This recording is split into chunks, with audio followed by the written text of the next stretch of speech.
안녕하십니까. 계속해서 대구에서 전해드리겠습니다. 대구와 경북 지역은 흐린 가운데 종일 비가 내렸습니다. 새벽부터 내린 비의 양은 대구 5mm를 비롯해 고령이 28.5mm, 성주 18mm, 안동 17.2mm 등입니다.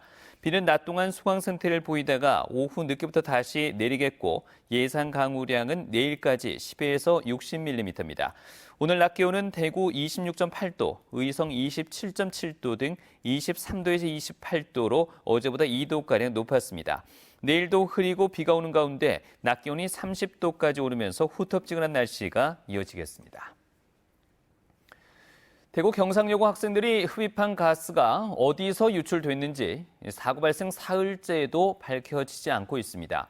대구시 보건환경연구원과 북구청 등은 학교 인근에 있는 공단에서 가스나 악취가 유입됐을 가능성을 높게 보고 있지만 2,000개가 넘는 업체가 밀집해 특정 업체를 가려내기가 쉽지 않습니다. 북구청은 대기 오염물질 발생 우려가 있는 500여 개 업체를 대상으로 사고 당일 오염 방지 설비를 제대로 가동했는지 조사하고 있습니다.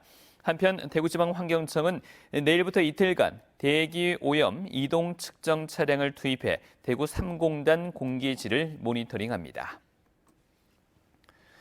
네, 지난해 FA컵 우승이라는 역사를 쓴 시민구단 대구FC가 올해는 새로운 목표에 도전합니다. 12개 팀 가운데 순위표 위쪽 6개 팀에 속하면 리그 우승과 아시아 챔피언스 리그 진출을 놓고 마지막 5경기를 펼치는 상위 스플릿 진출이 가능한데요. 대구FC의 도전, 서건 기자가 취재했습니다. 2연승 뒤 펼쳐진 지난 주말 상주 상무 원정.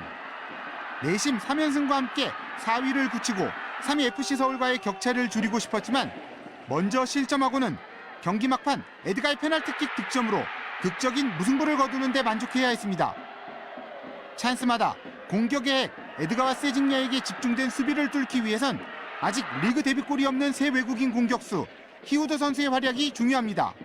Velocidade, botar medo no adversário também não era só se defender, né?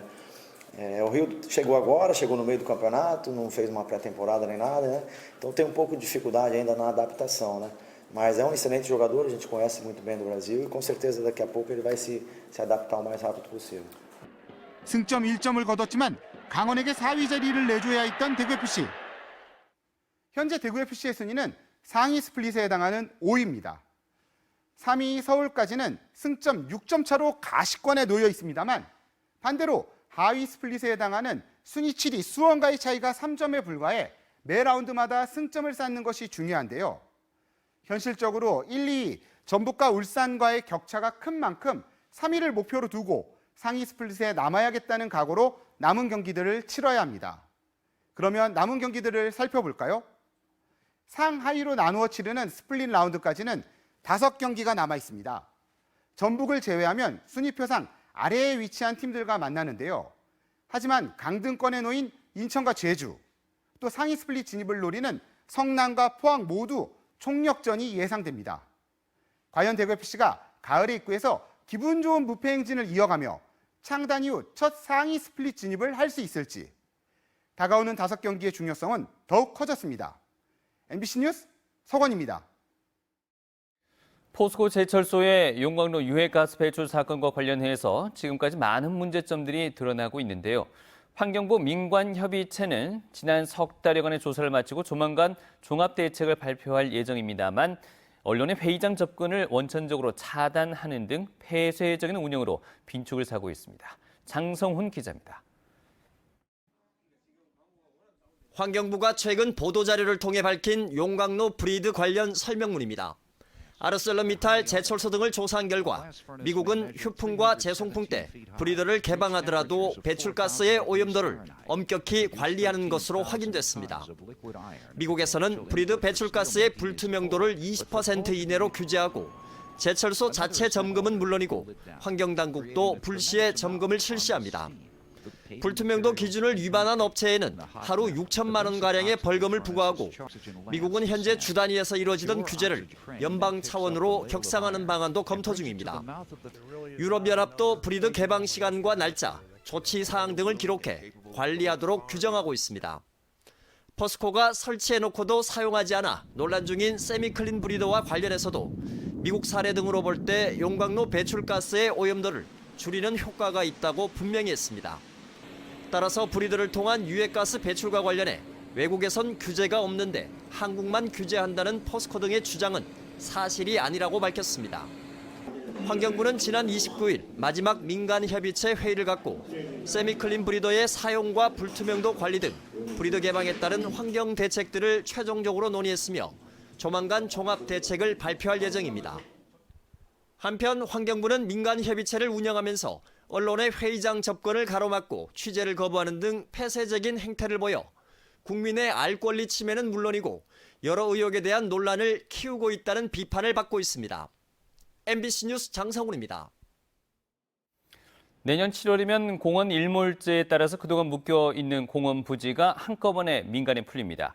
지자체 다수가 시민의 숲을 지키자며 공원 부지를 사들이는 등 적극적으로 대처하고 있는데 안동시는 공원의 아파트 개발을 추진하면서 시민 여론이 들끓고 있습니다. 엄지원 기자입니다.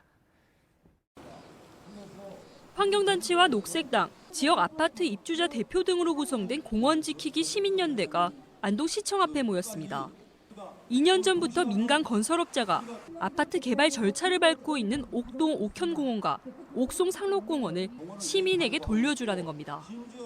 이곳은 20년 동안 안동시가 공원 조성을 하지 않고 방치해 내년 7월 공원 부지 지정이 해제됩니다.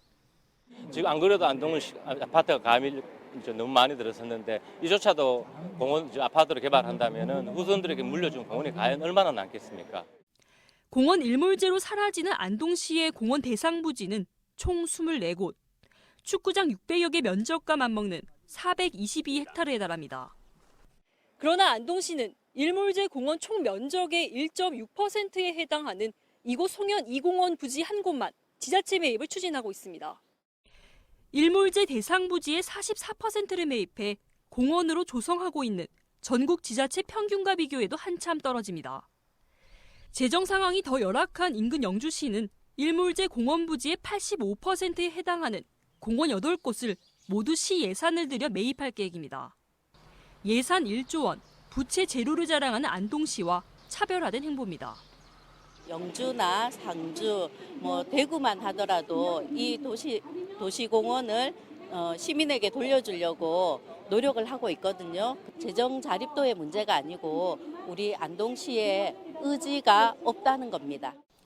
안동시는 추가 공원 매입 계획은 없다면서도 특례법에 따라 민간이 개발하는 공원 2곳의 부지 76%는 공원으로 조성돼 돌려받는다고 강조합니다. 전체 면적 중에 76%는 사업 시행자가 공원을 조성해서 우리 시에 기부 체납을 하는 거고 나머지 24%에 대해서 아파트 건설 사업을 하는 겁니다. 민간 건설업자들의 난개발을 막기 위해 정부는 지난해부터 지방채 이자 지원과 LH 공공사업을 통한 공원 조성을 유도하고 있습니다. 개발 논리에서 벗어나 시민 삶의 질을 높이는 안동시의 적극적인 행정이 요구되는 시점입니다. MBC 뉴스 엄지연입니다. 이마트는 대구를 포함한 일부 지방 점포의 가전 담당 매니저들이 단체 대화방에서 여성 고객을 대상으로 음란 대화와 성희롱을 했다는 의혹과 관련해 경찰에 정식으로 수사를 의뢰했다고 밝혔습니다. 앞서 대구시민단체 연대회의는 어제 이마트 일렉트로마트의 대구와 강원, 제주, 목포의 매니저 수십 명이 대화방을 통해 고객을 비하하거나 여성 고객을 성희롱하고 고객 개인정보를 불법 공유했지만 이마트가 개인 일탈로 간주해서 아무런 조치를 하지 않았다고 비판했습니다. 일렉트로마트 매니저들은 고객이 수리를 맡긴 컴퓨터에 저장된 나체 사진을 공유하거나 고객이 불법 음란 사이트 회원으로 추정된다는 성희롱 대화를 나눠 물의를 빚고 있습니다. 지난 2016년 11월에 대구 달성군 국가산업단지 65만 제곱미터 터에 착공해 조성한 국가물산업 클러스터가 오늘 문을 열었습니다. 개소식에는 물 전문가들과 조명래 환경부 장관, 지역 국회의원 등이 참석했습니다. 물산업 클러스터는 물산업 기술과 제품의 개발부터 실증 실험, 성능 확인, 해외 진출 지원을 한 곳에서 합니다. 물류 관련 기업인 롯데케미칼을 비롯해 24개 기업이 입주했거나 입주할 예정이지만 지금은 분양률이 45%에 그치고 있습니다. 이상으로 MBC 뉴스를 마치겠습니다. 고맙습니다.